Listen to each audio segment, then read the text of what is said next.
Hey everybody, welcome back to the channel.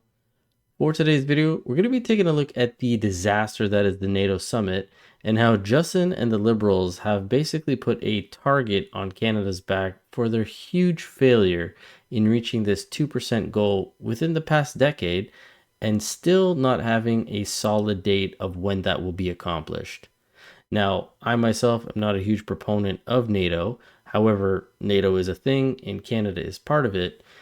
Yet, a lot of the alliance members are not happy about this. They're calling Canada out on its failures to reach these goals, more so Trudeau, and everyone is getting to see what an embarrassment Canada is as the media reports on this. Even former ministers are talking about how the world sees Canada due to Trudeau, as we had Marc Garneau release a book last week, and he even mentions this. This is interesting here in our country, a bit of a bombshell. Marc Garneau, legendary Canadian astronaut and longtime Liberal MP, cabinet minister as well. He served as a foreign affairs minister in the Trudeau government, is now saying that Canada has lost its standing in the world under the current prime minister. Marc Garneau out with a new autobiography, and he criticizes Justin Trudeau, wait for this, as an ill-prepared leader who prioritizes politics and makes big splashy pronouncements about there isn't any follow-through. Ouch.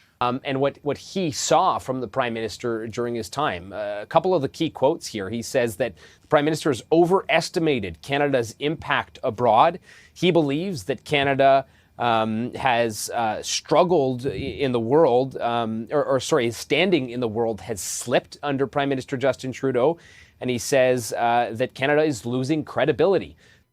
And guess what? Marc Garneau is not the only one, as a lot of the alliance members or allies in NATO have been calling out Canada. Canada and Belgium were one of the two lowest contributors to this 2% goal of defense spending. Belgium at least has come out and said, I think by 2035, they're expecting to reach this target. Canada has still yet to do that. They're saying by at least 2029 or 2030 that they'll get to 1.8, not even this 2%. All right. And we heard House Speaker Mike Johnson kind of shaming Canada around its spending. He's certainly not the only one, but he was very vocal in his criticism, accusing Canada of riding on America's coattails. What are you learning about the plan, Judy, that Bill Blair apparently is going to be laying out? We have asked those questions about when we are going to hear details of this plan. In his remarks to a foreign policy assembly, Blair said that this plan is coming in a few days, that he will present a verifiable plan to show allies. So that's really important. But Blair has said that before. I can tell you also that the pressure is on that we've never seen before. We have basically 2/3 of the members of the U.S. Senate calling out Canada for its lack of action on this. And what we do have is a defense plan which says that we will meet by 2030, we'll get to 1.76% of GDP. But that is still way off the mark, Marcia.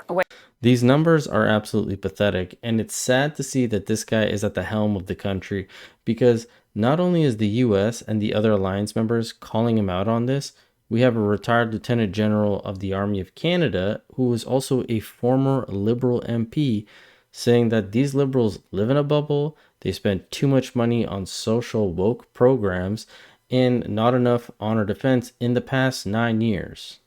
How big of a role has Canada played, General Leslie, in NATO and you know, where it stands now? Well, NATO's done extraordinarily well since Russia's attack. We have not, quite frankly. We are a wealthy nation. We have $2 trillion economy, 41 million people, and we seem to be really good at promising stuff that never actually happens. Or if it does happen, it happens in small increments. To the extent where just about every NATO ally is extraordinarily irritated with Canada for not having spent or planned even to get to 2% of GDP. Yeah, and that's, of course, the benchmark is 2% at least. Now some NATO countries are saying that number should actually be higher than 2%, and Canada continues to be a laggard. How embarrassing, frankly, is that for our country? It's horribly so, as is the state of our armed forces. because there hasn't been a single significant piece of combat capability purchased by the Liberal government in 9 years. And Canada lives in a bubble. We're extraordinarily focused on social programs, and we are remiss in our international obligations and duties. It's the intelligentsia, it's the leaders, both military and political, down in the United States are quite frankly fed up with Canada and our lack of defense spending and for not taking security seriously. And the United States does many things, but I'll tell you one thing they do well, and they take it extraordinarily security, is defense and security writ large. And we're not doing the same kind of stuff that they expect from their friend and neighbor. Well, believe me, Lieutenant, we all know about this poor security situation in Canada because all we're getting is NCCOP reports, INSERA, CSIS, the Auditor General's coming out with things, RCMP being blocked from continuing investigations or doing anything that requires a lot of documents. We had Trudeau being interviewed to find out if he knew about Han Dong and the election interference. We had NCCOP come out with the MPs who are involved with foreign interference, which still hasn't come out to the public. The Winnipeg lab leak with the 2 Chinese scientists who were taking documents and giving them back to the CCP. It's just been nonstop. Yet if you listen to Freeland, who just got questioned on the most recent scandal, all she has to offer is, we will do better. And basically leaves it at that and kind of stuns the reporter that that was her answer. Hello, Deputy Prime Minister. My name is Ali Alwal. I'm with CBC News. The Privy Council said it made a mistake vetting the appointment of Canada's new human rights chief. Key information was not vetted nor sent to the RCMP or CSIS. What do you make of this, especially after the Prime Minister said in 2021 he was looking to improve the vetting process for high-level appointments after what happened at Rideau Hall? Did anything change? As the Minister of Justice has said, that's unacceptable, and we need to do better, and Privy Council needs to do better. Okay. You know, I'd like to say I'm surprised by this answer, but to be honest, this is the Liberals' key talking point. It's always, we need to do better. Whether it's anything to do with Indigenous individuals, they say, we need to do better. Mark Holland just last week when he was talking about the dental care situation. Oh yeah, we need to do better with explaining it to people on how it works. Freeland last week also talking about losing St. Paul to riding. She's saying, oh, Canadians are telling us that we need to do better. No, you have been telling Canadians that you need to do better for the past, if not months, years now. And it's just getting to a point where that's the only thing you guys ever say is we need to do better. And after she gives a response like that and doesn't say anything after that, you just heard that pause and then that awkward laugh from the reporter just decides to move on and now ask her questions about NATO.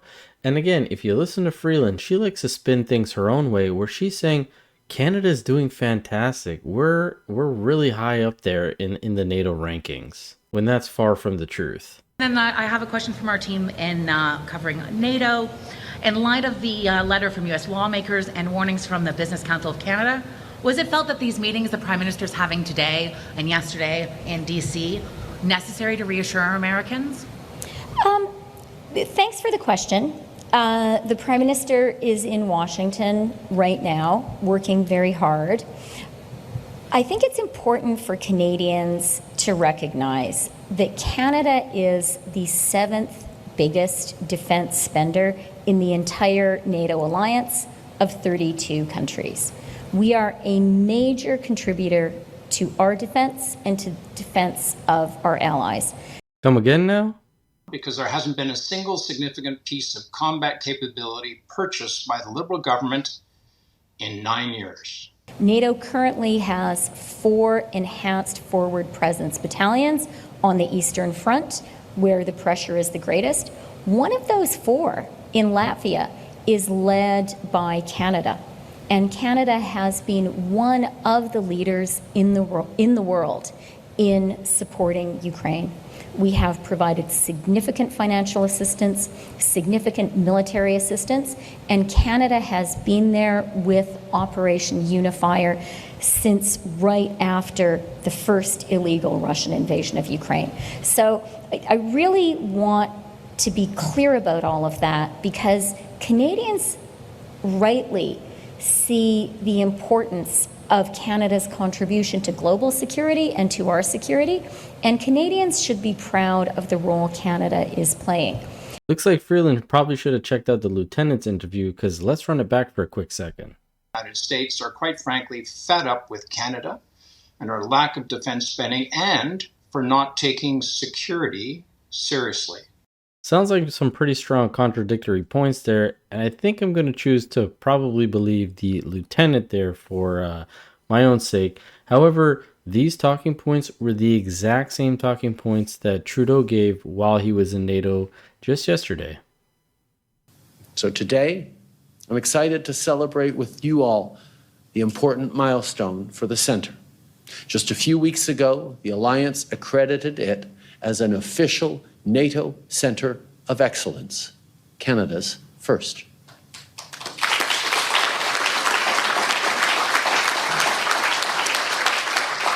This important step was many months in the making and was only made possible by the strong support of the 11 sponsoring nations, 11 NATO allies who, like us, see the value of standing up a world-class, security-focused climate research body. We're looking forward to seeing what the Centre will accomplish, and we expect to see many more nations join in this work in the coming years.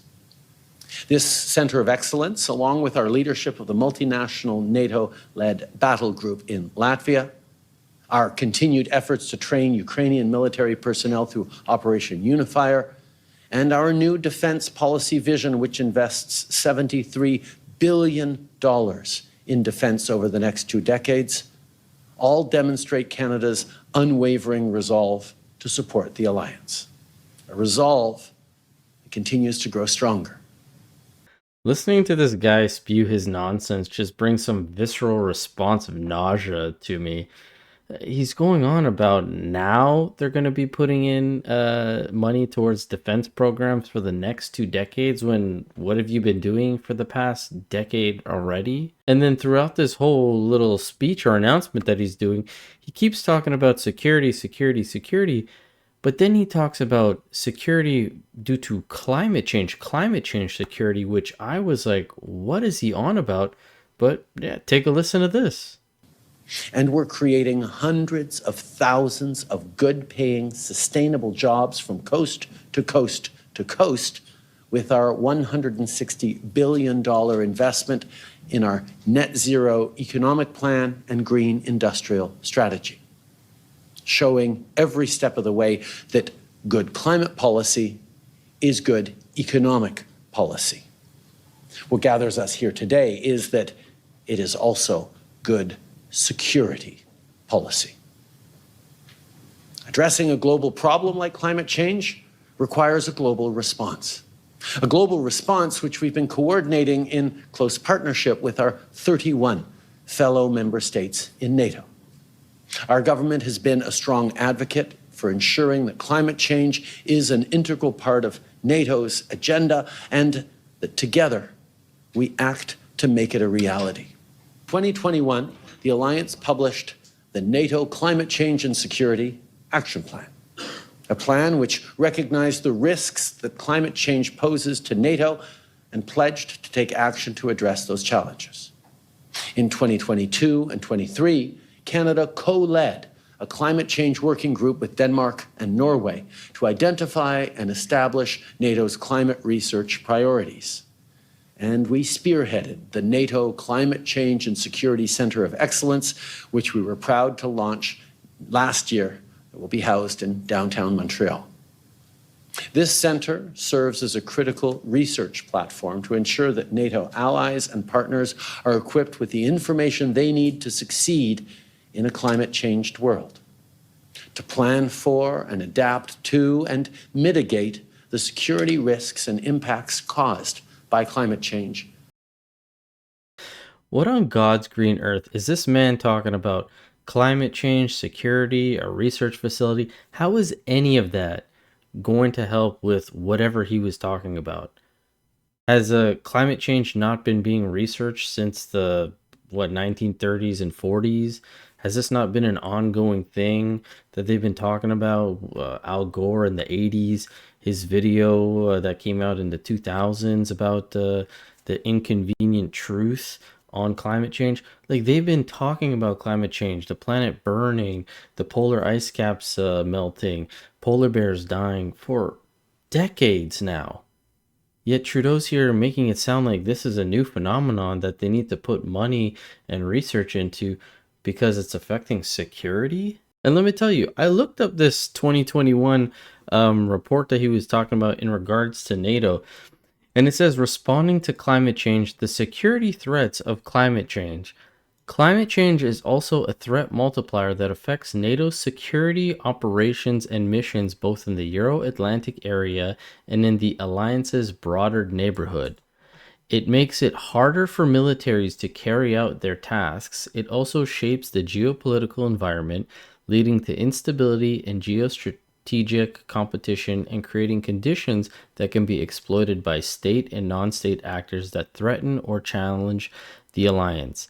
Increasing surface temperatures, thawing permafrost, desertification, loss of sea ice and glaciers, and the opening up of shipping lanes may cause volatility in the security environment. As such, the high north is one of the epicenters of the climate change. And when we go a little further, it says greater temperature extremes, sea level rise, significant changes in precipitation patterns, and extreme weather events test the resilience of militaries and infrastructure. Wouldn't this be true across the world if climate change is the thing? Wouldn't this be something that would be affecting all militaries out there? Or would Russia's military somehow supersede climate change and get around it? Like, this doesn't explain anything on how you guys are going to change it, yet all you've done is implement a carbon tax. You've just taxed everybody when, again, China, India, the US, they're the biggest polluters. Canada is a kick in the bucket when it comes to global emissions, yet we're subjugated to all this nonsense. And in the next part of this clip, not only does he essentially blame Harper yet again, he says that we all need to band together to do more. When this whole room that he's in, the people that are in this room probably emitted more carbon than anyone in the whole wide world just getting to this this NATO summit. When we took office, Canada was spending less than 1% of its GDP on defense every year. But we vowed to change that right away, and we followed through on our word. We're investing more in our troops, in our capacity, and in our capabilities, all while continuing to provide assistance to our allies resisting Russian aggression. NATO is the strongest military alliance in the world.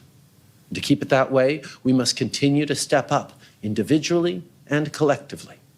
Oh, we're stepping up collectively. We're all going to be getting you out of our country, that's for sure. Even the media at the end of this live stream of his, when he finished, basically said how embarrassing we were that we were at the bottom of this NATO list in terms of the 32 countries. The big problem, challenge, issue for Canada is military spending. Canada does not spend what we are supposed to, what we have committed to spend. In fact, we're tens of billions of dollars away from that target. We are way in the back of NATO countries. There are 32 of them. We rank at the bottom, along with countries like Luxembourg and Belgium and Slovenia in terms of how much we are spending in terms of our GDP. It's not a good look for Canada, and it is, well, frankly, embarrassing to a certain extent. Yeah, quite frankly, it is embarrassing. But as I mentioned earlier in the video, I'm not a huge proponent of NATO, and I'm sure there's many of you out there that feel the same way. But I do believe what the lieutenant said is true. We need a stronger security, defense, and even military. The morale is so low. We have hardly anybody being recruited or even wanting to join the military.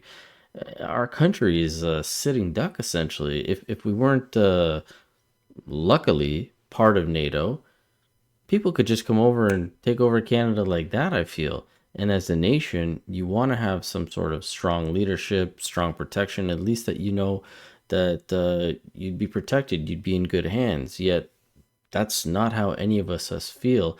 And if the things keep going the way that they are, who knows? maybe the US and the other members are going to get so fed up with Canada not reaching that standard, they'll just kick us out. They'll boot us out, and then, well, we won't even have NATO. But as always, this is just my opinion. I'd love to hear from you guys, so please let me know in the comment section below what you thought about all this. And as always, I will catch you guys on the next one. Thanks so much.